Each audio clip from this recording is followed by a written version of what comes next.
Great. Thanks, Emmy. Hi, everybody. I'm Virginia Lingham with WSP. I lead WSP's national ITS practice. And, in the spirit of career growth and a little bit about workforce development, I'll just share a little bit about how I got to where I am today. Um, my career has been split a bit between both public and private sectors, but always working to advance ITS by finding innovative new ways to leverage technologies to improve safety, mobility, and reliability, and ultimately just to make people's everyday transportation needs of moving people, goods, services, just making that better and making it as efficient as possible. I did my undergrad at Wayne State University in industrial engineering and urban studies. And then I was at UC Berkeley for transportation engineering. And kind of the rest is history. Through my career, I've been very involved with AASHTO when I was in the public sector. And now we've been on the consulting side involved with some of that. TRB has been very important to my career and, just a lot of involvement and leadership opportunities through TRB.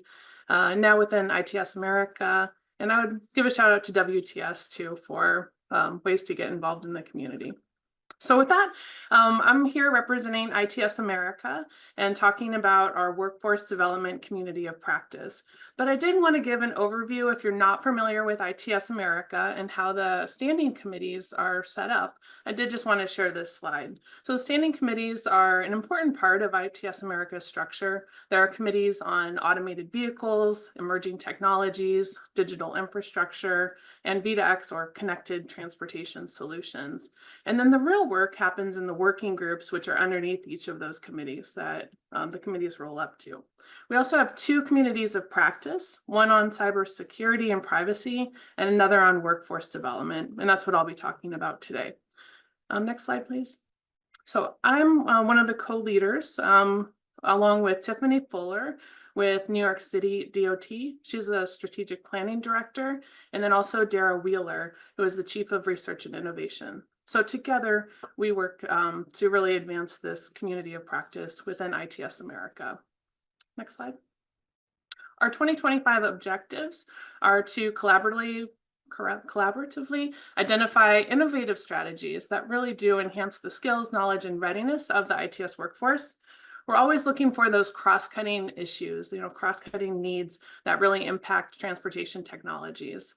And also, lastly, just looking at how to promote workforce development to really foster the skills and the opportunities to ensure transportation workers can evolve and change and really meet the needs of the future.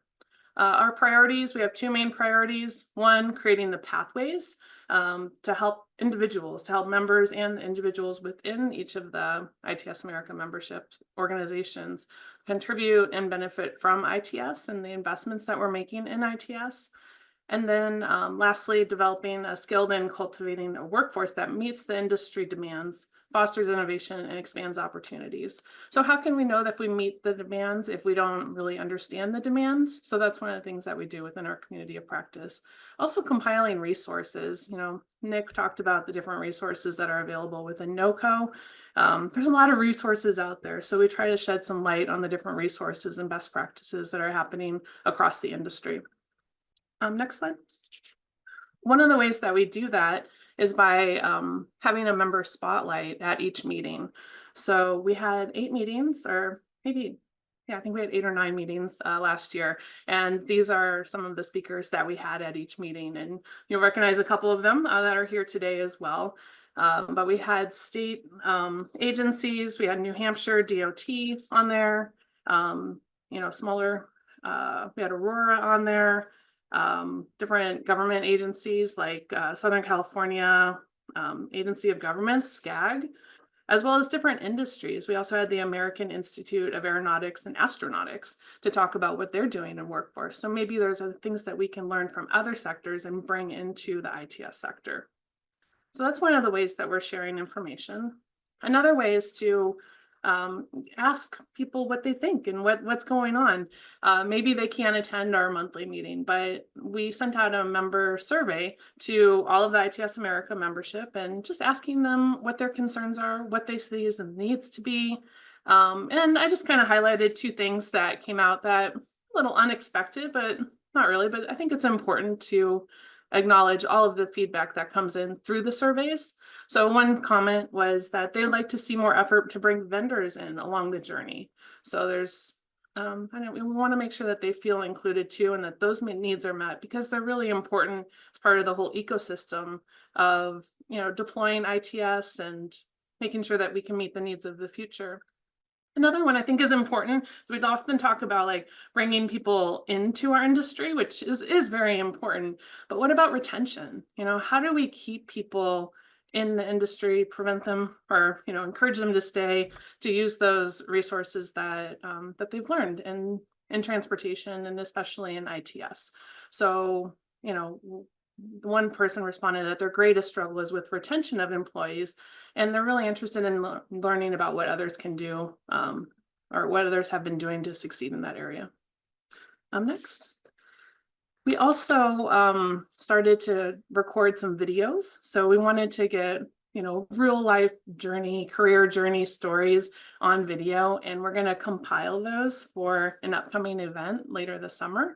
So we started to ask some questions and do some interviews to collect these videos. And we've even asked some people to do their own spotlight videos, just kind of answering some questions. So we started to gather that content. We do plan to piece it all together. But, everyone has their story, and it's great to give people airtime to talk about their story, to understand that there are many different pathways to get into a career in transportation.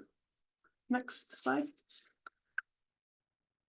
ITS America has some really interesting releases that have come out in the past year or so, or year or less, really. The first one that Dara and I were involved with developing is this Workforce Gaps in the Future of Intelligent Transportation Systems. So that's available. I can put it in the chat after I'm done with the presentation. Also, the Blueprint for Transportation Technology, which came out last month, that has a lot of information about workforce too.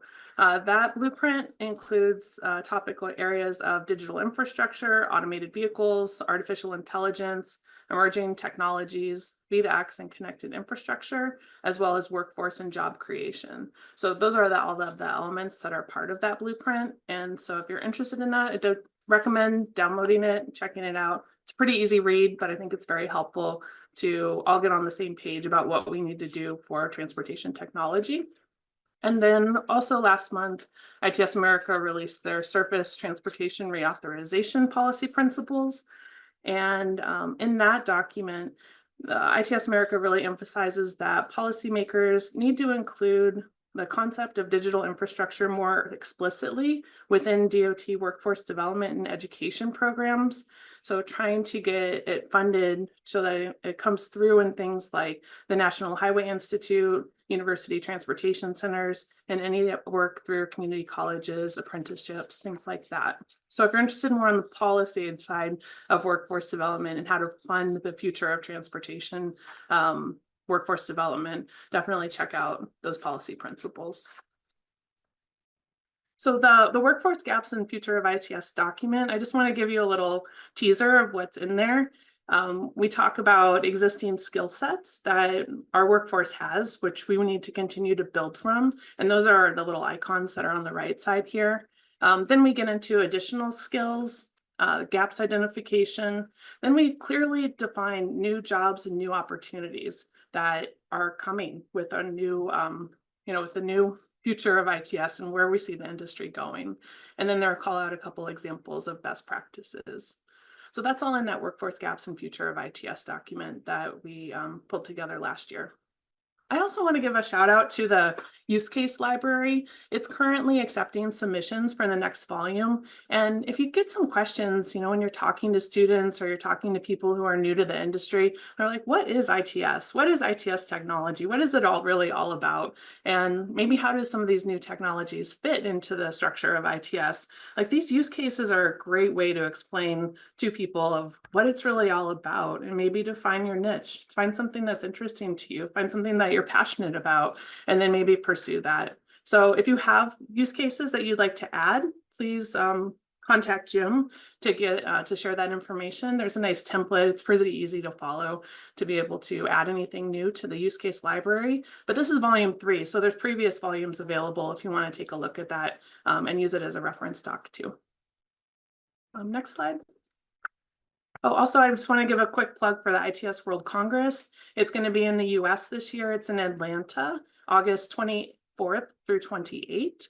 So it's a great opportunity to come together with other partners across the globe. There will be a workforce development session, and it is there is a focus on workforce development throughout the World Congress. So I just want to give a quick plug for that. I think that's it. Last slide, we just have our contact information. So if you have any questions, feel free to reach out to me, Tiffany, or Dara. Thank you.